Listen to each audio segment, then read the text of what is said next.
guys, what's up? So today I'm doing something a little bit different. As you can see, I have the Isuzu D-Max X Terrain with me. I have a Langloy with me. Special VVIP, my next victim. And her name is Christy. So just a little bit of backstory from Christy. I met her at the relief mission that I recently posted end of last year that we went. And she's like a hardcore off-roader. She loves trucks, she loves going overland. So I thought, hey, who better than to ask about the new D-Max from a former D-Max owner. So yeah, introducing Christy. Wow, that's new. I didn't plan this, so thank you, Mother Nature. This is kind of romantic, thank you. If you're interested in new, used, or recon cars, head on over to charcars.com and check them out. Christy, introduce yourself. How long have you been driving your D-Max? What made you love trucks so much? I am a very curious person. Okay. I love a lot of things. And I've been driving this D-Max for about 3.5 years, I think. Mm-hmm. I have always loved big trucks. Okay. When did it start? As a kid, so my dad had a Pajero and he had a Prado as well Okay. when we were growing up. So Pajero. I don't know what model. Is it the like 1997? I don't know. I'm not really familiar, but I like the 2-door Pajero. I think that one is like so damn cute one. It is cute. Sorry, on the road. This is the traditional. I think everybody would know the one that is square black, very boxy version. Oh, okay. Yeah. I think I have like an image in my head. Yes. Like okay. it was there throughout the 90s and yeah. Yes. I was 11 and I was really tiny, and I remember just bugging my dad and saying like, I want to drive, and he let me drive it, and that was it. Huh? So you got to drive your first truck at 11? Yeah, I was so small. How? I didn't. What? Were you tall enough? How? No. The chair was all the way in front, and I was sitting by the edge of the seat because it was a manual, and I remember the balancing between the clutch and the accelerator was really smooth, and I was just like, yes, that is it. Trucks for life. So ever since then, so when you were 18, you got your license, you're like, okay, I want a truck. Is that it? Mm-hmm. So what's your first car? A truck? No. Unfortunately, no. I mean, I didn't come from a rich family, so it's not like, I could afford anything straight out. Yeah. So how did you get to driving this D-Max that you have with you here? I had to give up my Hilux. So before this you own a Hilux? I had a Hilux for about 6+ years. Okay. I had to give it up. Okay. And I was trying to save for my dream overland truck. Yeah, Land Cruiser. Ah! So when I went to Borneo Safari, when I asked everyone there, everyone's like, Land Cruiser, number one, Land Cruiser. You just have, that's like the best off-roader. Is that true? It is? Yes and no. I mean, it depends on what you like as well, right? Because if you ask a Defender-loving person, they'll be like, oh my god, the Defender is the best. Actually, no. I asked, Uncle Henry, right? Uncle Henry was like, don't get Defender. It's very hard. Don't. Maintenance, don't. I tell you, I changed one, don't know how many thousand, don't. It's true though. So I was like, okay, uncle, I won't get, don't worry. Okay. And Toyotas, generally, if you do overland trips, there are big communities and you are able to find parts easier in places like Middle East and certain parts of Africa. So this knowledge comes from her ongoing project. So Christy, why don't you tell us a bit about the project? There is this grand plan to drive from Malaysia to South Africa. And I'm planning to try to do it across 50 countries. I don't know if it's possible. And to go for about 1.5 years. And what is your inspiration for doing this? Why South Africa? Like, you can go so many other countries. I guess it's the other tip of the continents, but also at the same time, I was there and I lived there for about 3 months back in 2010. Work? And I loved it, yeah. Work. I went all over, drove around, and there were certain places that I was driving. It was like a wide open road. I think it was from Port Elizabeth. And then like in places like even Namibia, different country, Namibia, where you'll be driving and you'll be seeing giraffes by the side of the road. Weren't you scared? No, hell no. It's like, I fucking love you. I don't, I don't know how to explain this feeling, but maybe because I never felt truly at home here. I get you. You feel at home with the giraffe and the rhinoceros. Hell yeah! Let me run with you.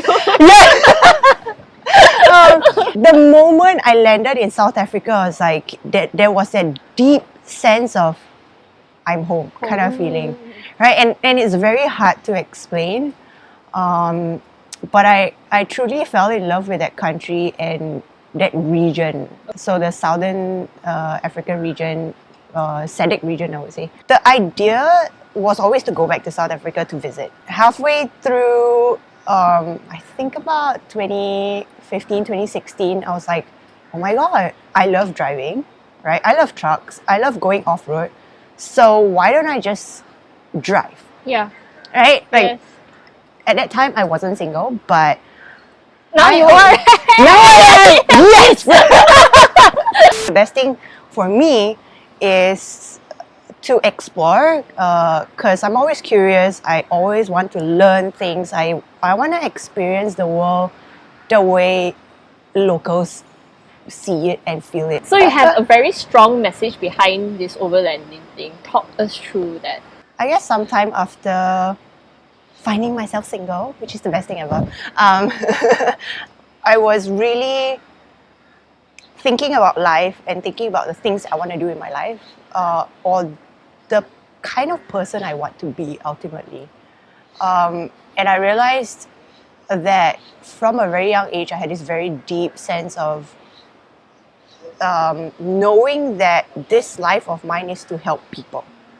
Right? It's very, I can't really explain it. I've tried running away from it, made me absolutely miserable. Why did you want to run away from that? I guess I didn't have a very supportive partner at the time who also said, stuff like, you should be finding a full-time job, not chasing all these things that are not work. And traditional Asian parents, So what does this trip stand for, like when you're going on this journey to South Africa?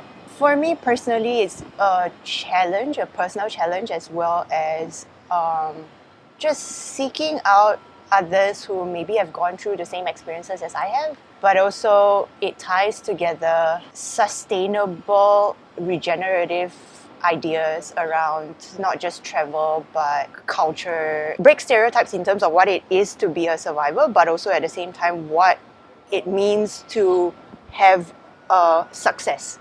Because I don't like the traditional idea of like, oh, you have to be a CEO and you're a billionaire, then you're successful. Yes. Like Yes. no. Yes. Like I will probably Relate. question. Relate. Yeah. Relate. Yes. You got 10 subclass, fuck it, so what? I Yeah. want to review. I mean, Yes. you can have all of that, but if you are not self-aware, You're not kind. yeah, then what's the point? For Yeah. me, there's really no point. And if what you do harms more than it does good, then I'm so happy that I finally got a chance to sit down and talk to you about this overland trip. So when will we expect this to be happening? And is there anywhere that we can go to see this adventure that you'll be going on? yeah, I don't think I will start traveling until it's responsible to travel, especially with the pandemic. Okay. When it comes to something like this, going through 3 different continents and constantly going in and out, I feel a sense of responsibility of not just insisting on crossing these borders. I had a timeline that I set because I was like, oh my God, maybe I should do this and end it in July 2021 so that it would coincide with the 10 years of my sexual violence experience. And I was like, oh my God, maybe I can end in July and then maybe end it in at the Nelson Mandela Institute in Cape Town. I just got goosebumps. So that was the idea initially, and I realized I was so harped up on that deadline, and I was basically not being very kind to myself in just feeling like I failed, you know, in that sense. But then I realized, why am I doing this to myself? You know, there's no deadline to whatever. As long as you have a goal, you have the right intentions and the passion, then you would continuously work towards it. And then within the last year and a half, I got a chance to just slow things down by like 10 times to then reassess continuously the intentions and how to build something that would outlast me. Okay. Right? Like, I don't want to just do something, Yes. you know, like without thought. It's very easy to just say, okay, I'm just going to start an organization and then I'll do this. But I want to be more intentional with my actions. And so when it comes to doing something like this and it being something that can potentially impact other people in ways that I have no idea, I want it to be very intentional. Stay tuned. Definitely when she flag off, I'll be like, I'll be there. I'll be doing. I'll help you do video, okay? I think she will be coming along, you know. Yeah, just I was saying. like, can I follow? It's at chasingcourage.org, O-R-G. Chasingcourage.org. Yeah. Yeah, you can find more information there. And I'm curious. So she's been driving this D-Max for about 3 years now. It's a 2008 D-Max. And I'm curious to know what she thinks of the newer D-Max and whether this would suffice for her going overland or not. So yeah, let's take a look. Wait, how do you turn the... Okay. So Japan. you press lock one time and then you hold this until it starts.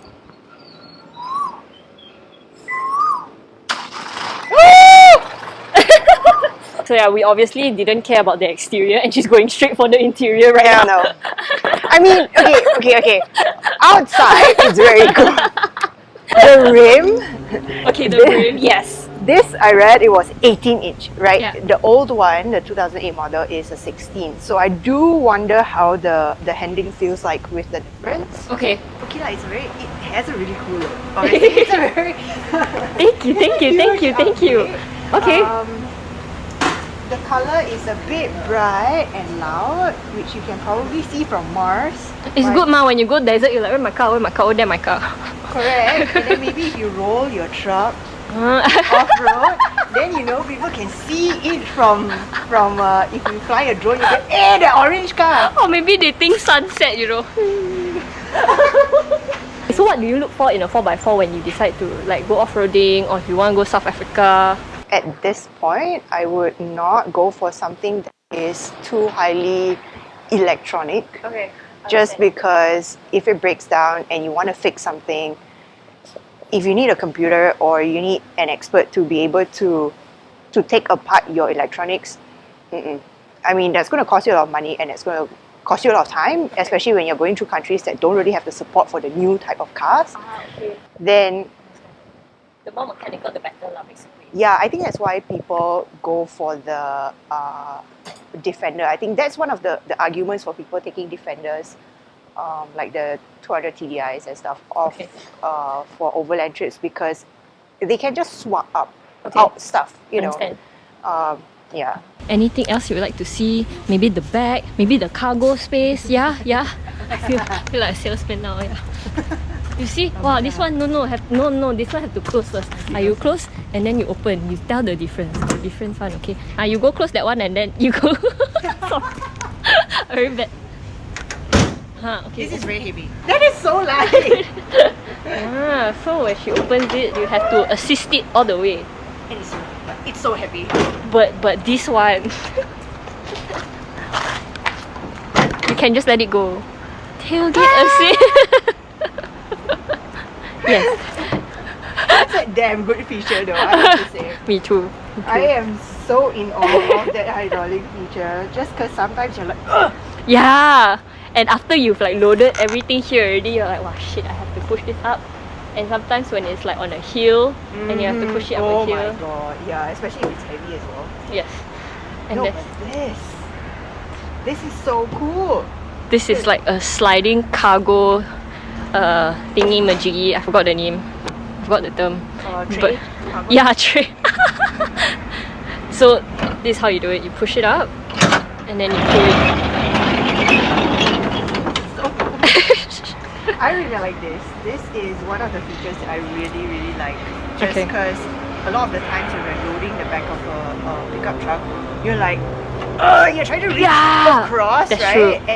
And then you either have to climb up or you're Yes. gonna get half your body dirty just because you're like trying to lie in there and trying to push things in. But Yeah, and usually there's one person there breaking his or her back trying to like properly load stuff. Yeah. you know what?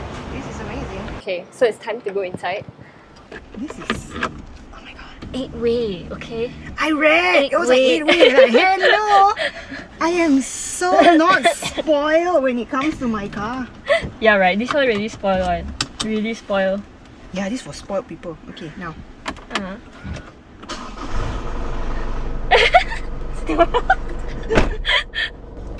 So the lights are auto as well? Yeah, Oh man. my god. I actually like manual cars. It makes you feel like you're actually like Driving. driving. I get Auto you. cars like toy car like And you lose so much focus because the car does so many things for you already. It does. But I can see why people crash the cars easier, because you just like you're in this easy like Yes, easy move. level, yes. Yeah. And everything is assisted for you. Yeah. Everything. Auto dimming mirrors. What? Auto dimming. Damn, y'all. Auto dimming. Are you? Wait till you go into reverse. I set expectation, D.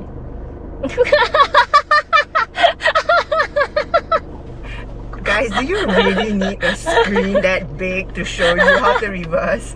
The beeping sound should have been enough, you know? I do have to say, it helps. You know, back in the day, I sound like I'm so old. Kind of.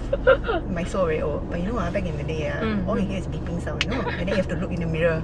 That's why they built 3 mirrors for you. So that you can look and check. But apparently that wasn't enough, that's why this is like a 4th mirror. Okay. Very good, huh? Very good. They even have compass and this damn jang clock, right? Yes! So shiny. It's a screen, girl! I know. I think can... Oh, touch screen somehow. Clearly not spoiled, you know. Yeah, because the 2008 one has like nothing. Oh yeah. Absolutely nothing. The aircon is so small also. That's why it's nice to see how much the car has progressed, kan? It has. A lot. Mhm. It's a glow up. It's a And glow up. this one looks like a whole, like the olden time radio features when you're like, I'm And a it bit feels old. pretty good as well. Like the touch. aww. Go girl. Oh wait, you don't have to auto that, you know. Okay. Done. It has all the safety features. Adaptive cruise control, lane departure warning, lane keep assist. Oh Walao. damn! This is so good! Okay. Lucky I got insurance. I I didn't have to tell her to floor it, she just like whoo. The other one that I'm driving has a It's a newer, yeah, it has a turbo. Mm-hmm. And that pickup is pretty good. And anyway, it's a manual, so you know the pickup is slightly different. Yep. But this for an auto car, not bad. Not bad. The steering is so light.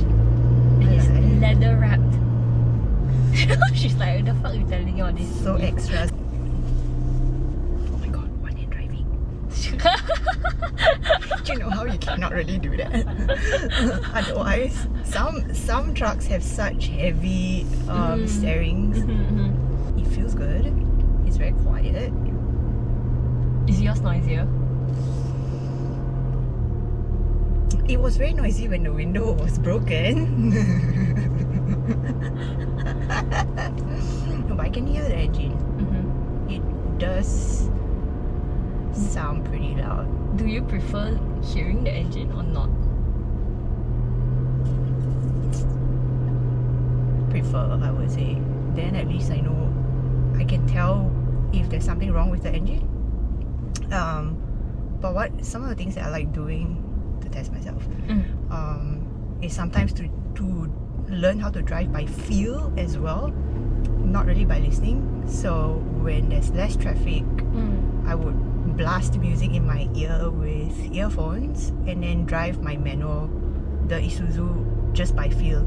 So then I learn how to like swap gears and then be more aware of my surroundings through that kind of a training. Wow. But it's a own curiosity kind of thing lah. I'm not saying you all should do that. We do in a safe environment lah, right? Yes, do it responsibly. Okay. There's this thing that I always loved about Isuzu. I don't know whether I was looking at yours. Yours doesn't have this. Hell no, Cup it holders by barely the even has AC. one. Cup holders by the AC, man. I love it. Yeah, yours Is has there a one you here? push.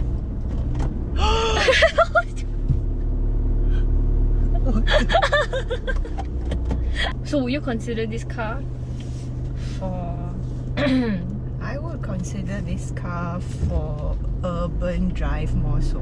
Like I would be out sakit hati, you know, want to take this off road, trash it. And especially if you bring it off road, go through a river. I know there's 800 millimeters of leeway, but you know sometimes we go into yeah. really horrible areas. Yes.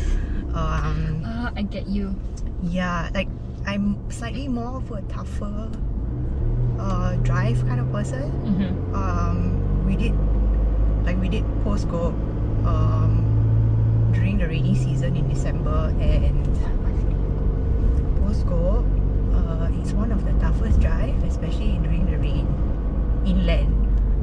So what we did was a few of us, we were tasked to drive the Orang Asli kids home to their village in Postgo.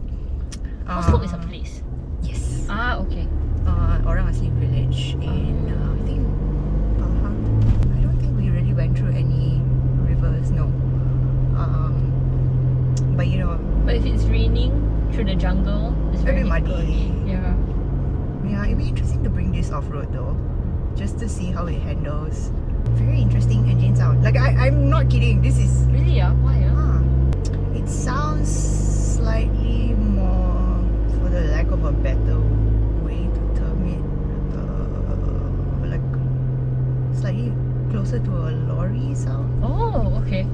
What would your ending statement be for the D-Max? This D-Max is a very good comfort pickup truck.